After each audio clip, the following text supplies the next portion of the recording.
Hi everyone, welcome back to my YouTube channel. This is me Mudassir Suhail and you are watching The Inkwell. آج کی video میں ہم discuss کریں گے عائشہ جلال کی book the pity of partition کا chapter on the post colonial moment. اس chapter میں سعادت حسن منٹو کے ارلی ایئرس ان پاکستان کو ڈسکس کیا گیا ہے، اور اس بات کو ڈسکس کیا گیا ہے کہ سعادت حسن منٹو کی سٹوریز کنٹروورشل تھیں یا نہیں تھیں، یا ان کو کنٹروورشل سمجھا گیا۔ اور اس چیپٹر میں سمجھنے کی بات یہ ہے کہ پاکستان میں لٹریچر کا مستقبل کیسے ڈیفائن کیا گیا۔ سعادت حسن منٹو جب پاکستان آئے تو وہ پاکستان کی گلیوں بازاروں میں کافی زیادہ اداسی، پریشانی اور فکر کے ساتھ گھوما کرتے تھے، اور جو وہ پریشانیاں، تکلیفیں اور تباہی و بربادی وہ دیکھتے تھے اس کے بارے میں وہ لکھتے تھے۔ یہ تباہی و بربادی فزیکل سینس میں کم جبکہ ایموشنل سینس میں زیادہ ہوتی تھی۔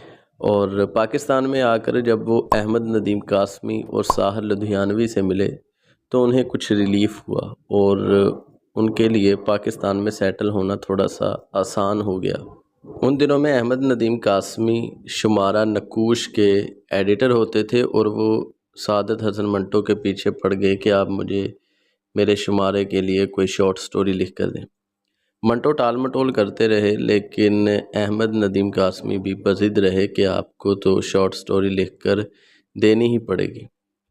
جب وہ نہ مانے تو احمد ندیم قاسمی نے ان کو کہا کہ اگر آپ مجھے کوئی شارٹ سٹوری لکھ کر نہیں دیں گے تو ہماری دوستی میں فرق پڑ سکتا ہے۔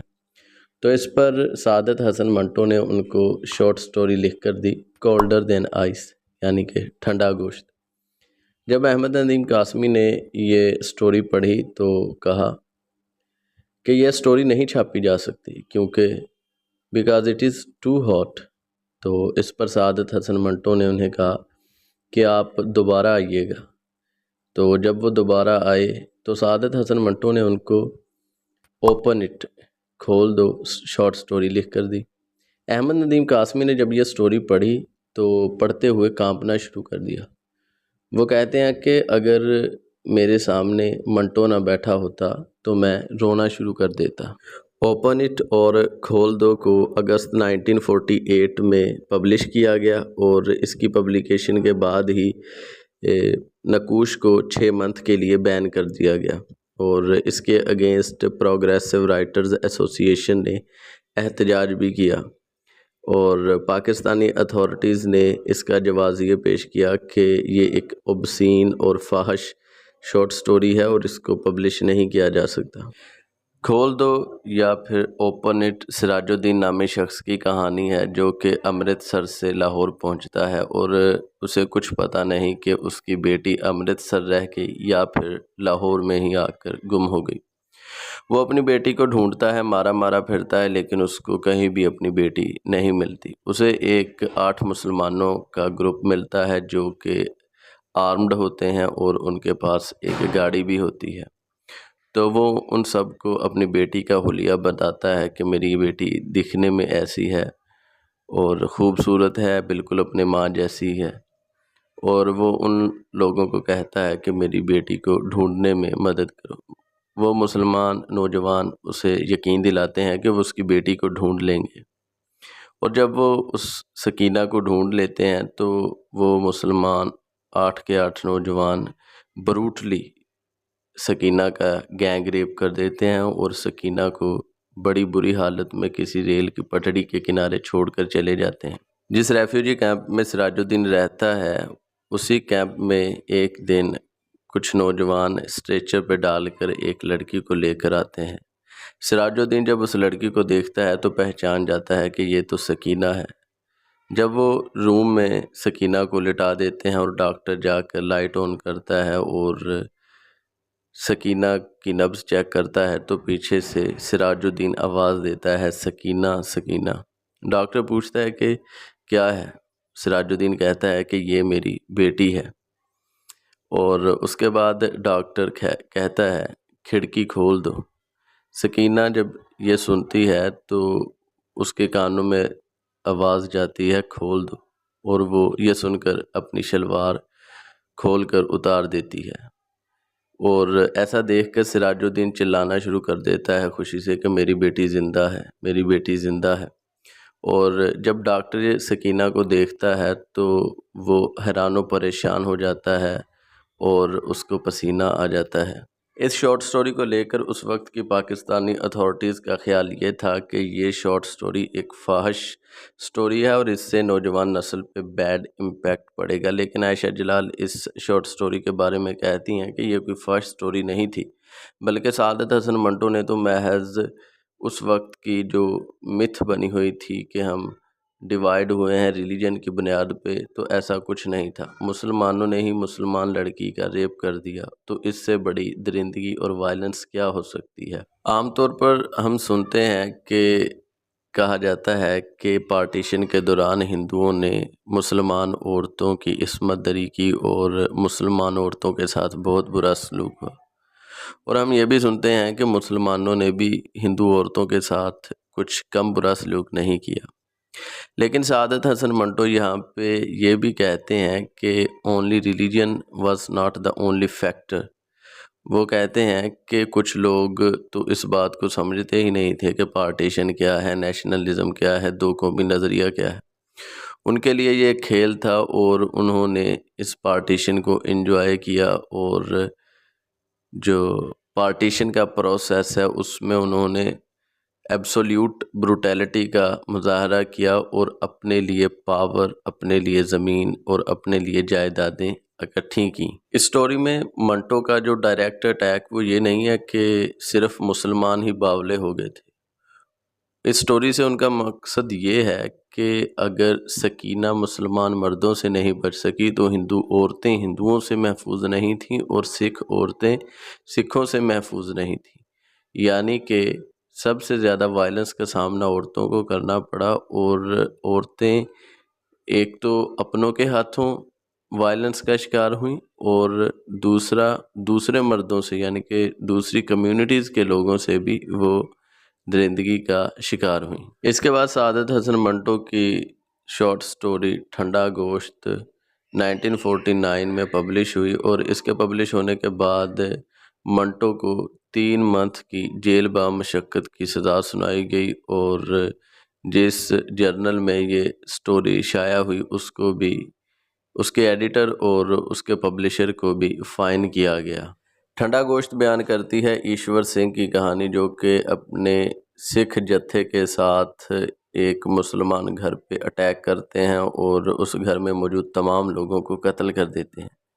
ایشور سنگھ وہاں ایک خوبصورت مسلمان لڑکی کو دیکھتا ہے تو اسے مارنے کی بجائے اسے اٹھا کر لے جاتا ہے، اور جب وہ کہیں دور جاتا ہے تو وہ اس کا ریپ کرنے کی کوشش کرتا ہے۔ جب وہ اسے دیکھتا ہے تو وہ لڑکی خوف کے مارے ایشور کے کندھوں پر ہی فوت ہو جاتی ہے، اور جب ایشور سنگھ یہ دیکھتا ہے تو وہ خوف سے کانپنا شروع کر دیتا ہے اور وہ نامرد ہو جاتا ہے۔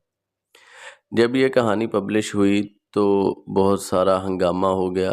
ایک طرف رائٹ ونگ یعنی کہ ریلیجس لوگ تھے، یعنی کہ میجورٹی مسلمز تھے، جو کہتے تھے کہ یہ ایک فاحش سٹوری ہے اور ایسی سٹوریز پاکستان میں پبلش نہیں ہونی چاہیے، اور دوسری طرف کچھ لبرل لوگ تھے یا دوسرا پرسپیکٹیو رکھنے والے لوگ تھے، وہ کہتے تھے کہ ان سٹوریز کے ساتھ کوئی مسئلہ نہیں۔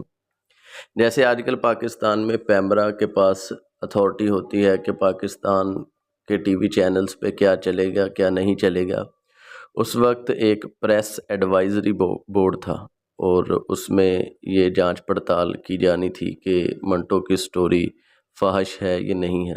اس میں ایک طرف فیض احمد فیض تھے جو سعادت حسن منٹو کی سپورٹ میں تھے، اور ایک طرف مولانا اختر علی تھے۔ مولانا اختر علی کا سٹانس یہ تھا کہ پاکستان میں ایسا لٹریچر نہیں چلے گا، اور نہ ہی ایسے لٹریچر کی کوئی گنجائش ہے پاکستان میں، اور ان کے ساتھ ہی چودھری محمد حسین تھے۔ وہ کہتے ہیں کہ کیا ہم اتنے ہی برے ہو گئے ہیں کہ ہماری ایک مردہ لڑکی کا ریپ کر جائے کوئی سکھ۔ عائشہ جلال لکھتی ہیں کہ اس شارٹ سٹوری کے کیس کے دوران سعادت حسن منٹو یہ سوچنے لگے کہ کیا واقعی مجھے آزادی مل گئی ہے، کیا واقعی ہم آزاد ہیں، انگریز چلے گئے تو اپنے ہی لوگ ہم پہ حکمران بن گئے۔ اور وہ لکھتی ہیں کہ جب اس کیس کی سنوائی ہو رہی تھی تو ایک پوائنٹ پہ آ کے سعادت حسن منٹو کا وکیل ہی انہیں چھوڑ گیا، اور پھر 4 وکیل آئے اور انہوں نے سعادت حسن منٹو سے کہا کہ ہم آپ کا کیس لڑتے ہیں اگر آپ ہمیں اجازت دیں۔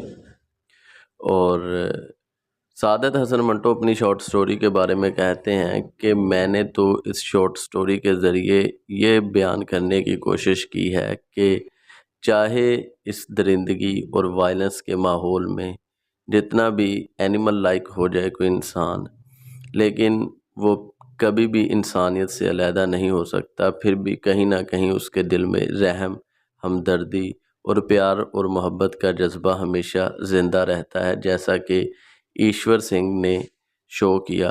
اور ایشور سنگھ کا ریگریٹ یا اس کا جو دکھ ہے وہ، یا اس کا جو نامرد ہونا ہے، وہ بھی اسی چیز کو ظاہر کرتا ہے۔ وہ کہتے ہیں کہ اگر میری ایسی کہانی کو سیکشولی سجیسٹو سمجھا جائے گا تو میں اس کے اباؤٹ کچھ نہیں کر سکتا۔ سعادت حسن منٹو کو سزا تو ہو گئی، لیکن جب ان کے وکیل نے additional sessions court at Lahore میں درخواست دائر کی تو وہاں پہ موجود سیشن جج عنایت اللہ خان نے 10 جولائی 1950 کو منٹو کو فحش نگاری کے الزامات سے بری قرار دیا اور انہیں آزاد کر دیا۔ اور ان کا کہنا تھا کہ اگر میں سعادت حسن منٹو کو سزا دوں گا تو وہ یہ سوچے گا کہ ایک داڑھی والے آدمی نے اسے سزا دی۔ وہ کہتے ہیں کہ یہ سچ ہے کہ قرآنی تعلیمات کے مطابق یہ سٹوری فحش ہے، لیکن یہی تو ہمارے آج کے معاشرے کی صورتحال ہے۔ قرآنی تعلیمات ہماری آئیڈیل ہیں، لیکن ہم نے ان کو مکمل طور پر اپنی زندگیوں سے نکال بھی تو دیا ہے، اس بات پہ تو ہم غور نہیں کرتے۔ وہ کہتے ہیں کہ میں منٹو کو سزا کیسے دے دوں جبکہ ہمارا سینما، ہمارا میڈیا، ہمارے پبلشنگ ہاؤس سب کے سب ویسٹرن کلچر سے بھرے ہوئے ہیں اور ویسٹرن کلچر کی کاپی کر رہے ہیں۔ عائشہ جلال اس چیپٹر میں سعادت حسن منٹو کی انٹینشنز اور ان کی شارٹ سٹوریز کو ایکسپلین کرنے کی کوشش کرتی ہیں اور کہتی ہیں کہ پاکستان میں سعادت حسن منٹو کو اور ان کی شارٹ سٹوریز کو سمجھا نہیں گیا۔ وہ ایک فحش نگار نہیں تھے، بلکہ وہ تو وہ سٹوریز لکھ رہے تھے جو وہ ریالٹی میں دیکھ رہے تھے اور حقیقت بیان کر رہے تھے۔ بس یہ ہوا کہ اس وقت کے لوگ سعادت حسن منٹو کا سچ بولنا برداشت نہیں کر پائے اور ریالٹی ایکسیپٹ نہیں کر پائے۔ اس کے بعد عائشہ جلال سعادت حسن منٹو کے پروگریسو رائٹرز ایسوسی ایشن کے ساتھ تعلق کو بیان کرتی ہیں۔ وہ کہتی ہیں کہ پروگریسو رائٹرز ایسوسی ایشن کے ساتھ کبھی بھی ان کا تعلق نہیں تھا۔ تعلق سے مراد یہ نہیں کہ وہ ان سے بات چیت نہیں کرتے تھے یا سیپریٹ رہتے تھے، لیکن وہ ان کی جو آئیڈیولوجی تھی اس کو نہیں مانتے تھے۔ کچھ باتوں پہ وہ پروگریسو رائٹرز کے ساتھ متفق تھے اور کچھ باتوں پہ وہ ان کے خلاف تھے۔ مطلب سعادت حسن منٹو کسی بھی لمیٹیشن کو نہیں مانتے تھے، وہ لکھتے تھے جو وہ دیکھتے تھے، اور اگر کوئی بھی ایسی لمیٹیشنز ان پہ لگاتا تھا تو وہ اس سے دور بھاگتے تھے۔ منٹو کو جب پروگریسو رائٹر کہا جاتا تھا تو وہ آگے سے کہتے تھے یہ کیا بےہودگی ہے، منٹو ایک انسان ہے اور ہر انسان کو پروگریسو ہونا چاہیے۔ اور جب انہیں کہا جاتا تھا کہ آپ عورتوں اور مردوں کے جنسی تعلقات کے بارے میں بہت زیادہ لکھتے ہیں اور اس کے ساتھ آپ کی obsession ہے، تو وہ آگے سے کہتے تھے کہ کیا مجھے ہاتھیوں اور گھوڑوں کے ساتھ obsess ہونا چاہیے۔ اور جب ان پہ یہ الزام لگایا جاتا تھا کہ آپ معاشرے کو بڑی ٹیڑھی نظر سے دیکھتے ہیں اور آپ فحش سٹوریز لکھتے ہیں، تو وہ کہتے تھے کہ میں اس معاشرے کی چولی کیا اتاروں گا جو پہلے سے ہی ننگی ہے۔ منٹو کی سٹوریز کی وجہ سے آخرکار سارے ہی منٹو سے تنگ آ گئے اور سب نے ہی منٹو کے خلاف بولنا شروع کر دیا۔ پہلے تو منٹو کے خلاف ہو گئی پاکستانی اسٹیٹ، اور دوسرا منٹو کے پیئرز بھی، یعنی کہ ان کے دوست بھی ان کے خلاف ہو گئے، اور انہوں نے بھی منٹو کے خلاف باتیں شروع کر دیں۔ جب ایسی کنڈیشن آئی تو منٹو بہت زیادہ فرسٹریٹڈ ہو گئے اور بہت زیادہ پریشان رہنے لگے، اور اسی لیے وہ بہت زیادہ شراب پیتے تھے۔ اور آخر ایک ایسا وقت بھی آ گیا ان پہ جب وہ شارٹ سٹوریز صرف اس لیے لکھتے تھے کہ وہ کچھ پیسے بنا لیں شراب پینے کے لیے، اور جو سٹوریز ان دنوں میں انہوں نے لکھی وہ ان کی مینٹل کنڈیشن کو ظاہر کرتی ہیں کہ وہ کن پریشانیوں سے جھوج رہے تھے، اور وہ بہت زیادہ پریشان ہوا کرتے تھے یہ دیکھ کر کہ پاکستان میں پراپرٹی حاصل کرنے کی ریس لگی ہوئی ہے، لوگ اپنے سیلفش انٹرسٹس کے لیے کام کر رہے ہیں، اور انسانیت بہت زیادہ پریشانی اور مشکلات سے گزر رہی ہے۔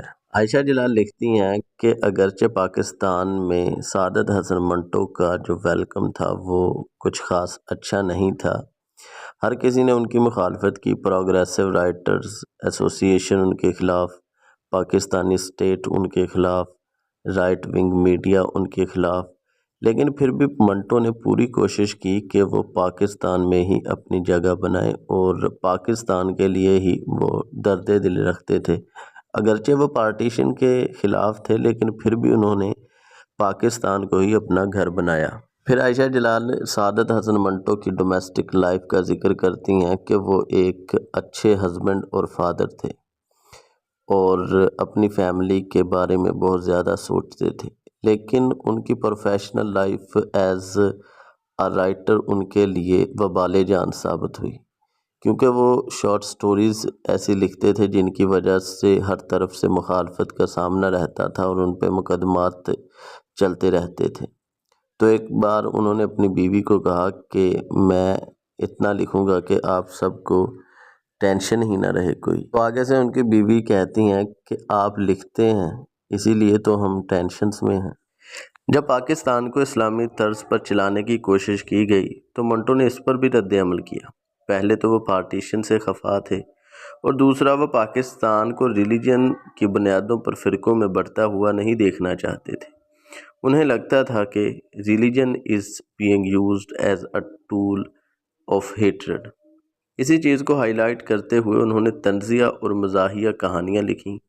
ایک کہانی میں وہ لکھتے ہیں کہ پاکستان میں ایک ایسی کمپنی ہوگی جو عورتوں کے لیے مختلف قسم کے برقعے بنایا کرے گی، امیروں کے لیے علیحدہ برقعے، غریبوں کے لیے علیحدہ ایئر کنڈیشنڈ برقعے، ایسے برقعے جو پہن کر عورتیں رشتہ داروں کی نظر سے اوجھل ہو جائیں، گلاس کے بنے ہوئے برقعے جو پہنے ہوئے بھی ہوں تو ایسا لگے کہ برقعہ تو پہنا ہی نہیں۔ ایسے ادارے بنائے جائیں گے جہاں مردوں کو داڑھی رکھنا اور سنبھالنا سکھائی جائے گی۔ امریکہ سے ایسی مشینیں منگوائی جائیں گی جو ایک جھٹکے میں مونچھیں اتار دیں۔ قائد اعظم کی وفات پر بھی انہوں نے ایک شارٹ سٹوری ہمارا جھنڈا آور فلیگ لکھی۔ اس میں کہتے ہیں کہ مجھے ایک بوڑھا راہب کہتا ہے کہ پاکستان کا جھنڈا سرنگوں نہیں ہونا چاہیے، اتنی دیر سوگ نہیں ہونا چاہیے، پاکستان آگے بڑھتا جانا چاہیے۔ جہاں ایک طرف قوم ماتم کر رہی تھی اور ایسے ایکٹ کر رہی تھی کہ جیسے یتیم ہو گئی ہو، منٹو وہاں لائٹ موڈ کریٹ کر رہا تھا۔ پاکستان کے پہلے وزیر اعظم کے قتل کے بعد انہوں نے خدشات ظاہر کیے، انہوں نے ان کے قتل کو ایک سازش کہا۔ منٹو نے نہ صرف سیاسی، سماجی اور معاشرتی صورتحال پر بات کی بلکہ اس نے پاکستان کے امریکہ اور ترکی کے ساتھ تعلقات پر بھی بات کی۔ اس نے امریکہ کے اباؤٹ اپنے لیٹرز ٹو انکل سیم میں پاکستان کے امریکہ کے ساتھ تعلقات پر تنقید بھی کی۔ With that said, today's lecture ends here.